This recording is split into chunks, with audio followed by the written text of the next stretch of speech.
দেখানোর চেষ্টা করছি। আমরা দেখতে পাচ্ছি এর মধ্যে কিন্তু জল কামান ছিটাচ্ছেন আইনশৃঙ্খলা বাহিনীর সদস্যরা এবং শিক্ষকরা রয়েছেন এখানে। আমরা যদি দেখাই আপনাদের, শিক্ষকরা কিন্তু জল কামান অপেক্ষা করে তারা এখনো বসে রয়েছেন এবং পুলিশের পক্ষ থেকে কিন্তু সেই জল কামান এবং সাউন্ড গ্রেনেড নিক্ষেপ করা হয়েছে। শিক্ষকরা এখনো বসে রয়েছেন এবং পুলিশ তাদেরকে ধাওয়া দিচ্ছেন, তবুও শিক্ষকরা কিন্তু এখানে বসে রয়েছেন। দর্শক, আমরা নিজেরাও জল কামানের সেই পানির মুখোমুখি হয়েছি।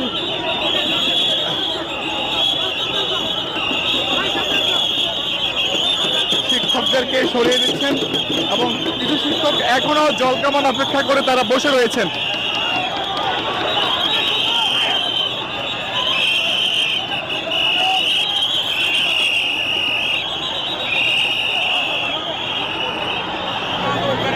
আমরা দেখতে পাচ্ছি